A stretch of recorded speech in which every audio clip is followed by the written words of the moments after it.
Hello guys! Ako si Grace, isang full-time support mom sa aking anak na si Bria na may maraming special needs. Si Bria ay may kondisyon na cerebral palsy, may epilepsy, at GDD o Global Developmental Delay and more. Pero ganun pa man, heto at patuloy na lumalaban sa hamon ng buhay. May part-time job ako dito sa isang motor shop na kahit paano nakakatulong sa gastusin sa bahay. At dahil maaga nagising si Bria for today's video, dito ko na siya pinakain. May bumili kaya tumayo muna ako para kumuha ng pyesa na binibili. Eto si Bria, panay ayos ko palagi ng ulo sa kanya pero lagi niya pa rin itong nayuyuko. Mahabang pasensya at therapy pa nga ang kakailanganin natin dito anak. Nakaplay pala yung video, umabot ito ng 5 minutes kaya ayan, kinat-cut ko na lang. Tapos ayan, tuwang-tuwa naman ako sa chubby chicks ni Bria kahit slim lang yung katawan niya pero tuwang-tuwa naman kapag siya nilalaro. Sobrang nakakalibang to guys, habang nagtatrabaho ako, kasama ko dito si Bria at pwedeng-pwede naman.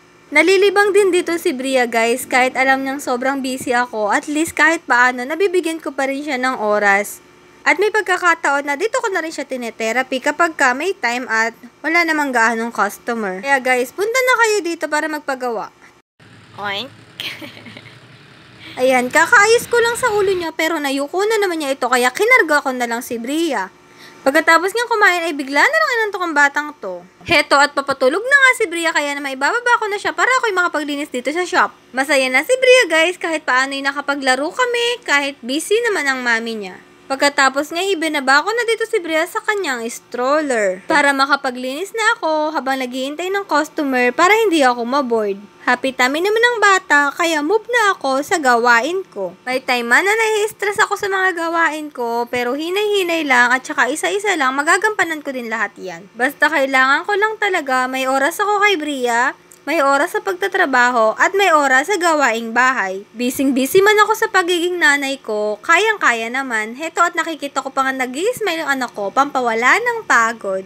Nakakatuwa naman dahil nag-i-improve na si Bria at nauunawaan na niya ang ibang mga bagay-bagay.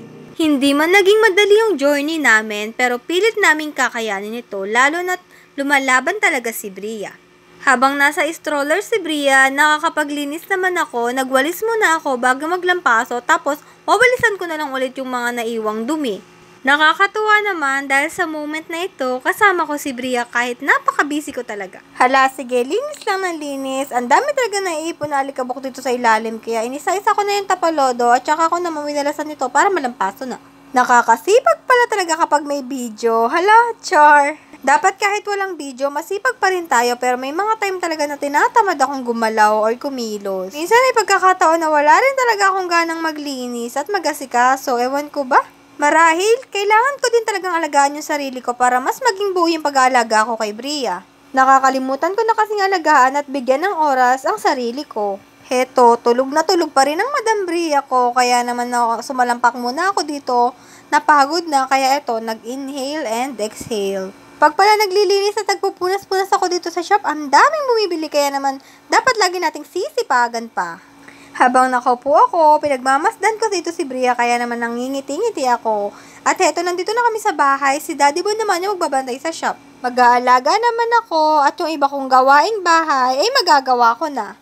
Binuhat ko na si Bria para mailapag ko na sa baba at makaunat-unat na ikatawan niya. Pagka-laki-laki na talaga ng batang batutang ito, habang nakahiga nga, in-exercise ko muna siya ng patagilid. Umihi si Bria kaya ayan pinalitan ko muna siya ng short habang pinabalitan ko ng short, in-exercise ko naman siya para magalaw-galaw yung katawan niya. Para ma-recognize ng brain niya and I'm sure magagawa niya din ito. Hindi pa man niya ito madalas ginagawa pero meron akong nakikita na naigagalaw niya talaga paminsan-minsan. Nilagay ko muna sa ilalim ng lababo yung marumi ni Bria. Ayan, nakita niyo na yung pinakatago-tago kong mga abubot. Pinunasan ko muna ang katawan ni Bria dahil napakainit na nga ng katawan niya sumusunod sa panahon. Kaya sa may mga anak na cerebral palsy, pwede niyo tong gawin dahil magti-trigger talaga sila sa sobrang init. Pagkatapos nga, binlender ko lang yung pagkain ni Bria para siya'y makakain na. Simut-simut ko pa nga ito dahil sayang naman yung matitira. Pwede pa naman ito. Guys, may time pala na tumatawag si Bria lalo na pag alam niyang mag-isa lang siya. Heto at kinarga ko na lang siya. Ganito ko na lang siya pakakainin. Sa susunod naman kapag matibay na yung head control ni Bria, sa stroller o sa car seat ko na lang siya pakakainin. para mas komportable kaming dalawa. Sarap na sarap si Bria sa ulam niya na carrots and broccoli. Hoy, kain lang anak ko para mas tumaba ka pa. Nakakangalay man yung posisyon natin dalawa anak pero kayang-kaya natin yan ikaw pa ba? Basta palagi mo lang tutulungan yung sarili mo. Dahil pagka laki-laki na ng batang batuta na ito, medyo mahihirapan na akong kargahin siya. Kaya naman sana matutunan niya ng gamitin yung mga kamay at paan niya para hindi na kami masyadong nahihirapan. Mas mag-i-improve pa siya. Habang pinapakain ko si Bria, halatang hagard na ang mami pero itong batang batutan to, ang cute-cute pa din. Pinalitan ko lang pala siya dito ng sando para komportable siya at tinatry ko na sa leg ko siya hawakan para mas magtumibay pa yung kanyang head control. Tiyagaan lang talaga sa pagpapakain dahil sa case ni Bria, mahirap siya maglunok at magmuya. Pero napapractice naman niya at minsan may time na mabilis na siyang kumain. Forward, kinagabihan, pinakanta namin si Bria. Yan, nalapit mo pa. Ay, parinig nga kami. Kakanta si ate. Oh, kakanta oh. Wow! Kanta si ate oh. Oh, kakanta oh. Game.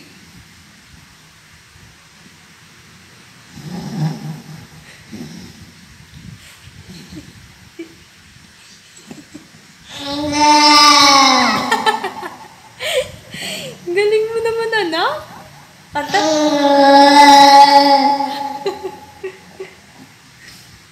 Galing nga.